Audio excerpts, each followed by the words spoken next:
అయినప్పటికీ కూడా మరి కళాపీఠం ద్వారా ఇంతవరకు ఎంతమంది విద్యార్థులు మీరు చదివించగలిగారు? ఈ 17 ఏళ్ల లోపల 1000 నుండి 1500 మంది పిల్లల్ని మనం వేదిక కల్పించాము. కళాపీఠం ఈ 17 ఏళ్లలో చేసిన కార్యక్రమాలు బహుశా ఏ సంస్థ కూడా చేసి ఉండదు. కొన్ని వేల కార్యక్రమాలు అంటే దాన్ని రికార్డు అనుకోలేదు. మేము ఏదో డబ్బు రావాలి, పేరు రావాలి, హఠాసం రావాలి, పేపర్లో పెద్దగా రావాలి, అందరు మెచ్చుకోవాలి. మేము చేస్తున్న సేవ ఒక తపస్సు. అలాంటి ప్రోగ్రాంలో పరిపూర్ణమైన మనసుతో పిల్లలు, తల్లిదండ్రులు వాళ్ళు పాల్గొన్నారు. ఆ రకంగా ప్రతి కార్యక్రమం విజయవంతం అవుతుంది.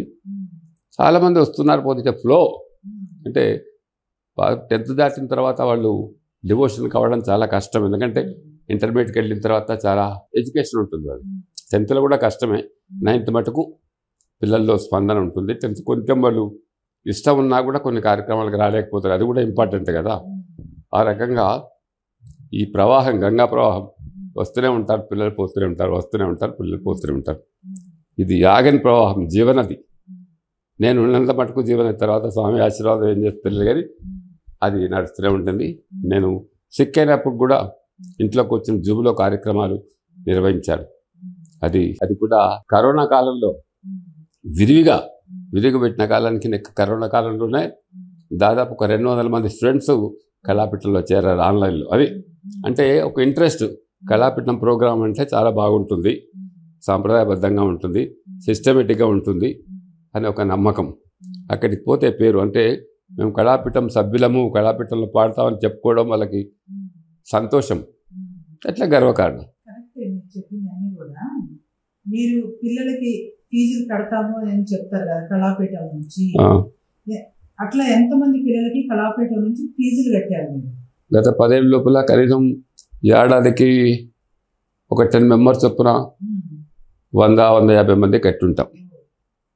అంటే ఇంకా వాళ్ళకి ఏముండదు రిస్క్. ఇంకొక విషయం చెప్పాలంటే ఒక పాప ఉండింది, చాలా బ్రహ్మాండంగా పాడుతుంది.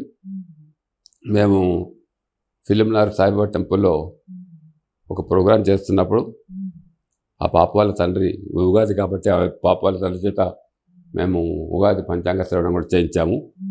కానీ 2 రోజుల్లో ఆయన పాపం అస్తమించారు. ఆ బాధలో వాళ్ళు చాలా చేశారు. ఆ టీం వర్క్ ఎలా ఉంటుందంటే మన పాప అని పెట్టిన దానికి స్పందించి చాలామంది కూడా ఆ పాపకు అంటే చాలామంది వాళ్ళకు ఒక సంపూర్ణమైన సహకారం ఇచ్చారు. ఆ పాప ఇప్పుడు బాగా చదువుకుంటుంది. అంటే కళాపీఠం చిన్నారులకి మరి బయట ప్రోగ్రామ్స్కి అవకాశం లభిస్తుందా?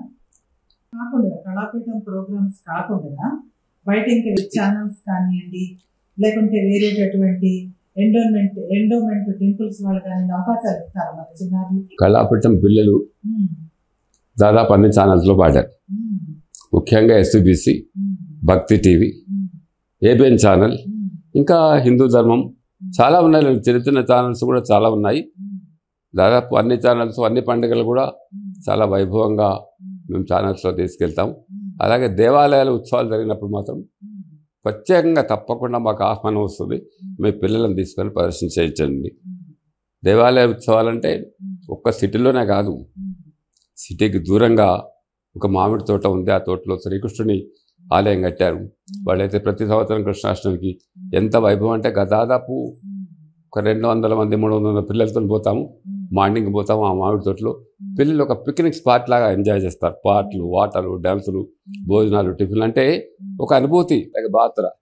బాసర్లో నవరాత్రుల్లో ఖచ్చితంగా ప్రతిరోజు పెడతాం డ్యాన్స్ అండ్ మ్యూజిక్ ప్రోగ్రామ్. ఆ రకంగా దేవాలయాల్లో మనకి ఆహ్వానం ఉంటుంది. ఆ రకంగా పిల్లల్ని తీసుకెళ్తాం. దాదాపు అన్ని ప్రసిద్ధ దేవాలయాల్లో చేశాం. షిరిడిలో చేశాం, శ్రీశైలంలో చేశాం, తిరుపతిలో చేశాం. దాదాపు ఏ దేవాలయంలో వదిలిపెట్టలేదు. ఇంపార్టెంట్ దేవాలయాన్ని అన్ని దేవాలయాలు చేశాం. ఆ దేవాలయం సంస్థలు కూడా, యజమాన్యాలు కూడా మనకు అన్ని రకాల సహకారం అందించారు. ఈ మధ్యలో శామిపేట రత్నాలయ టెంపుల్, వెంకటేశ్వర స్వామి టెంపుల్ చాలా పెద్ద యాడ్. అంటే ఒక తోట ఉంది, పిల్ల ఆడుకోవడానికి ఉంది, ఒక పిక్నిక్ స్పాట్ లాగా ఉంది. అక్కడ ప్రోగ్రామ్స్ విరివిగా చేస్తున్నాము. పిల్లలందరినీ పొద్దున్నే 9 o'clock తీసుకొని వెళ్తాము. వాళ్ళు ఎంత బాగా ట్రీట్ చేస్తారంటే పిల్లల్ని పోగానే బుద్ధు దేవుడి దగ్గర అందరు ప్రార్థన చేసేసి వాళ్ళకి ఆశీర్వాదం ఇచ్చేసి కార్యక్రమం మీద కూర్చుంటాం. పాటలు, డ్యాన్సులు. అవి నడుస్తున్నప్పుడు పిల్లలకి చిప్స్ ఇవ్వడము, కూల్ డ్రింక్స్ ఇవ్వడము, మజ్జిగ ఇవ్వడము, మధ్యాహ్నం మంచి రుచికరమైన భోజనము, మెమోటోస్ వాళ్ళే ఇస్తారు. తర్వాత మంచి ఆశీర్వచనం,